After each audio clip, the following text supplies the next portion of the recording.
Parece que dar à luz é bastante fácil. Proteger o filho que você gerou é uma tarefa muito mais árdua.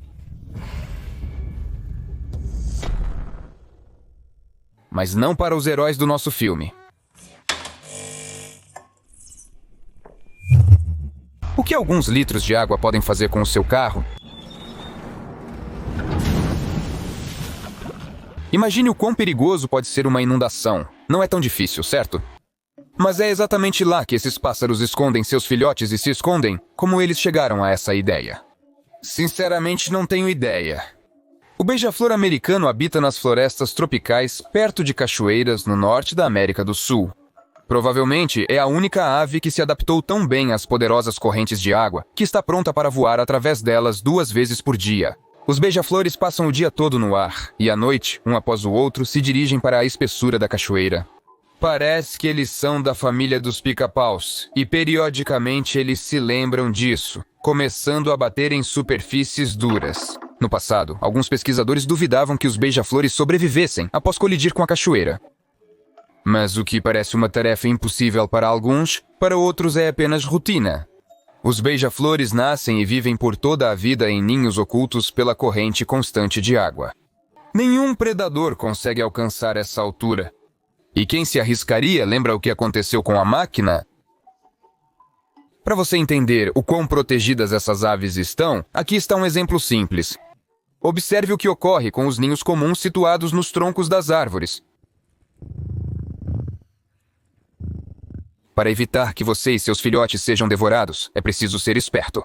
E os pássaros bico de agulha conseguiram. Eles também põem ovos no tronco. Mas antes que isso aconteça, a fêmea bloqueia a entrada com sujeira, folhas ou polpa de frutas. E ela sela quase completamente. Então, apenas uma pequena abertura ou fenda permanece, através da qual o macho irá alimentá-la. É simples. Ninguém vai invadir seu ninho se não houver para onde entrar. Algumas semanas após o nascimento dos filhotes, a fêmea destrói a parede construída, sai do buraco e depois o preenche novamente. Os filhotes deixam o ninho já crescidos, e isso não é tão simples quanto parece à primeira vista. Você pode ter pensado, e os resíduos? E sim, isso realmente é um problema. Em certas espécies de aves narigudas, os machos descartam a ninhada suja por um orifício traseiro. Se você vai passar, cuidado com a cabeça. E ainda assim, a natureza não deu a muitos animais nenhum meio de defesa. O rinoceronte, por exemplo, teve sorte. Ele se enrola em uma bola, assim ninguém pode comê-lo. Os outros não conseguiram o seu bilhete da sorte. Apenas imagine, você tem que constantemente, quase 24 horas por dia, 7 dias por semana, pensar em como não morrer. E algumas pessoas conhecem sentimentos parecidos. Esta gravação de 1940 retrata um herói enfrentando os desafios de uma cadeira de catapultas. Na verdade, ele está tentando sobreviver. Não está claro quão forte será o próximo jolt, como seu corpo reagirá, se ele aguentará e quanto mais os testes continuarão. No futuro, essa invenção salvará muitas vidas. Mas poucos sabem que muito antes das pessoas, algo semelhante foi inventado por Hans. Veja, basta a cobra se aproximar do sapo que ele salta. Essa é a velocidade. Eles definitivamente não vão esperar para serem comidos. Normalmente, para se tornarem futuros sapos de árvore, eles precisam de mais tempo. Mas assim que um predador aparece, isso ativa um protocolo de salvamento especial. A cobra cria vibrações às quais os girinos respondem, e em poucos segundos todos os futuros sapos crescem rapidamente. Eles liberam enzimas especiais, dissolvendo a casca pegajosa e emergindo velozmente para a liberdade. Imagine como as cobras ficam surpresas. Você normalmente não espera uma fuga de uma lesma. Não importa que sua lesma tenha saído inesperadamente do pote e se escondeu em uma direção desconhecida. Com tal mecanismo de defesa, os pais das rãs nem precisam estar por perto para proteger a prole. Ele pode lidar facilmente com tudo sozinho. Mas este não é o único tipo que teve sorte com a proteção inata da prole.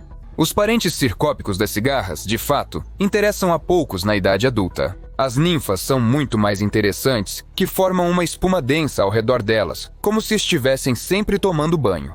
Eles criam uma proteção a partir de sua urina aquosa, misturada com um líquido viscoso especial, para construir algo como um ninho de bolhas ao redor. As ninfas se adaptaram para respirar através de uma camada densa de espuma, que também serve como barreira natural contra predadores. Dizem que a espuma não apenas esconde as ninfas dos olhos curiosos, mas também tem um gosto amargo desagradável. Não quero nem pensar que existe algum cientista por aí que voluntariamente lambeu a espuma da urina de insetos, mas parece que foi isso que aconteceu. Tem um gosto meio amargo. A ninfa respira através dessas bolhas? Ok, alguns animais realmente se esforçaram para inventar tais métodos de proteção para seus filhos. Se a natureza é uma escola de sobrevivência, então aqui, como em qualquer classe, há alunos excelentes e aqueles que apenas passam. Cesarianos parecem se encaixar perfeitamente no papel daqueles que apenas passam. Não é por acaso que eles são chamados de algumas das mães mais negligentes entre os animais. As cegônias são capazes de deixar um ninho com ovos desprotegidos e seguir seus próprios caminhos. Os predadores adoram aproveitar isso. Se isso não acontecer, a mãe pode muito bem reconsiderar ser mãe durante a incubação e simplesmente ir embora, deixando os filhotes morrerem de frio. No caso de a prole conseguir evitar tudo isso e sobreviver, a mãe às vezes se esquece e leva os filhotes por um caminho ruim para a comida, onde eles ficam encharcados, congelam e logo morrem. A mãe simplesmente não se importa. Comparado a ela, este peixe é apenas um exemplo de cuidado parental. Um monte de lixo incompreensível, entre outras coisas, vermes que depositam caviar. Nível de segurança inédito. Debaixo d'água há aqueles que são iguais. Grande tenda de circo. Este é um tipo de peixe que só pode ser encontrado no lago africano Malawi ou em algum aquário.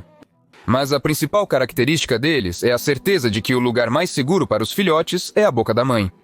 Não, sério, basta um predador aparecer no horizonte que os filhotes estão prontos para se esconder em grupo, e nada os perturba.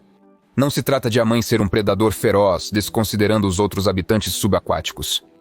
Ok, eu exagerei sobre os olhares, mas imagine um filhote que demora muito para decidir começar a viver de forma independente. Mãe, você tem 35 anos, encontre um emprego já. Bem, mãe. Mas não são apenas esses peixes que agem assim. E quanto aos crocodilos? Eles executam tarefas semelhantes, porém de maneira inconstante. As fêmeas não escondem os filhotes dentro da pasta quando há perigo, apenas os transportam do local onde nasceram para a água, evitando que se tornem presas de outros predadores. Normalmente não é uma jornada muito longa, mas tente impedir tal mãe de cuidar. Aliás, me deparei com a informação de que a fêmea protege preventivamente o território de quaisquer perigos. Mas vamos ser honestos, mesmo que tudo aconteça exatamente assim, isso não ajuda muito. Muitos filhotes de crocodilo morrem pequenos, apesar de todo o cuidado materno. Eles são presas muito desejadas para predadores adultos. Talvez por isso, as mães tentem proteger os filhotes com todas as forças, enquanto podem. Eles reagem até mesmo à imitação do som que os filhotes fazem. Se você ligá-lo, pode assustar a fêmea pronta para atacar ou fazê-la correr para os ovos, pensando que os filhotes de crocodilo começaram a eclodir. Quer mais provas de que os pequenos crocodilos são os filhotes mais protegidos do mundo? Eles têm babás. Avidóticas são pequenas aves corajosas, dignas de um urso de mel. Eles colocam ovos bem perto dos ninhos de crocodilos, para depois protegerem a futura prole juntos. E não pense que os avidóticas são apenas defensores. As aves até atacam grandes jacarés e parecem estar prestes a desistir. Ei, você entrou no bairro errado, amigo. Os crocodilos não demoram a reagir às aves e caçam todos os intrusos que tentam se aproximar de seus locais de nidificação. Enfim, uma ideia brilhante. E tudo isso é observado pelos gaviões. Eles provavelmente gostariam de carregar seus filhotes também, mas só conseguem acomodar peixes ali e os dentes são muito afiados. Bem, temos que pensar em algo. Ainda assim, é melhor do que cesariana. Sejamos honestos, é muito mais fácil proteger os filhotes quando se é um predador feroz. E como é ser um pequeno porco-espinho? Pode parecer estranho, mas eles usam métodos similares para defender sua prole. Não, eles não carregam os filhotes na boca nem têm babás. Eles apenas se reproduzem abundantemente. E os crocodilos fazem a mesma coisa. De uma vez só, a fêmea do crocodilo do Nilo pode colocar até uma centena de ovos, dos quais eclodem muitos pequenos crocodilos. Isso é necessário para a preservação da população, quando muitos inevitavelmente morrem. Mas há outro método que os crocodilos não conseguem adivinhar. E isso provavelmente é o melhor. Esquilos e outros pequenos mamíferos usam a pele descartada de cobras para camuflar seu próprio odor. Eles literalmente se esfregam nela e esfregam seus filhotes. Estranho. Mas este esquilo tem o mesmo cheiro que o Steve. O crocodilo quer cheirar a cobra. Bem, apenas se for a fragrância mais na moda desta primavera. Até logo!